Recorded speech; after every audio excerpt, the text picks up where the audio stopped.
nitumie nafasi hii kuungana na Watanzania kutoa pole za dhati kwa Katibu Mkuu wa Baraza la Maaskofu Katoliki Tanzania TEC, ndugu yetu Padri Dr. Charles Kitima, familia yake, Baraza la Maaskofu Katoliki Tanzania na watu wengine ambao wanakumbwa na matukio ya kihalifu. Kwa niaba yangu binafsi, kwa niaba ya Wizara ya Mambo ya Ndani ya Nchi na vyombo vyake vya usalama, tunalaani vikali shambulio hilo la kinyama dhidi ya kiongozi wa dini, kwani tunatambua na kuthamini mchango mkubwa wa viongozi wa dini katika kudumisha amani, mshikamano wa kijamii na maadili ya taifa letu.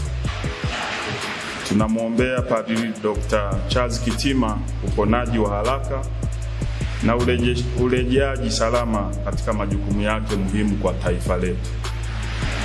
Kama wote tunavyofahamu, wizara yetu ndiyo yenye jukumu la kusimamia usalama wa raia na mali zao, na kazi hii hufanywa na vyombo vya usalama ili kuhakikisha nchi yetu inaendelea kuwa katika hali ya amani, utulivu na usalama.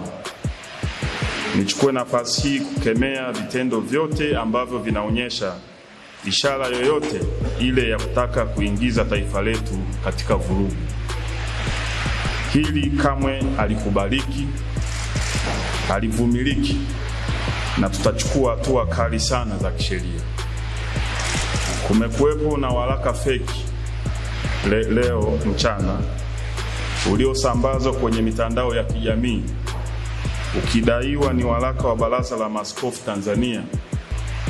Baraza la Maaskofu Tanzania kupitia taarifa yake kwa umma imekanusha kuwa waraka huo haukutolewa na TEC na kuwataka wananchi, waumini na watu wote wenye mapenzi mema kupuuza kabisa waraka huo. Wizara ya Mambo ya Ndani ya Nchi inakemea vikali na kulaani tukio hili lililofanywa na watu waovu na wenye nia ovu ya kuchonganisha kanisa na serikali.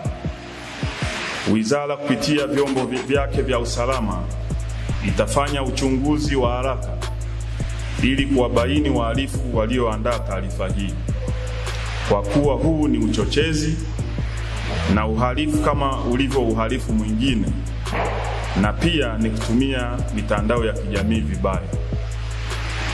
Ninakemea vikali vitendo vyote vya kuharibu taswira njema ya nchi yetu kwa kufanya vitendo vya kudhuru watu na kuchapisha taarifa zinazochonganisha madhehebu ya dini hapa nchini. Naliagiza jeshi la polisi kumtafuta kwa haraka yule mtu aliyetweet kwenye mitandao ya kijamii kwamba siku za Kitima zinahesabika.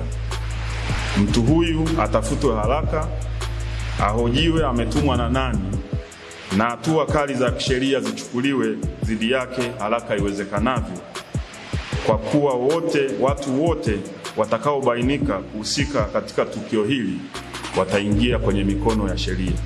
Si vyema vyombo vyetu vya usalama vikaendelea kufumbia macho uvunjifu wa sheria kwa makusudi na watu ambao wako kwenye jamii yetu kwa lengo la kuleta uchonganishi, lakini kuondoa amani, utulivu na usalama wa nchi yetu. Kwa kuwa jeshi la polisi liko hapa, ni wakati mwafaka sasa kuongeza kasi ya kusimamia sheria zinazohusu mitandao ya kijamii ili kuhakikisha watu wote wanatii sheria bila shuruti, na hivyo kuendelea kuwa na jamii yenye ustaarabu na kuheshimu utu wa kila Mtanzania na hata mgeni.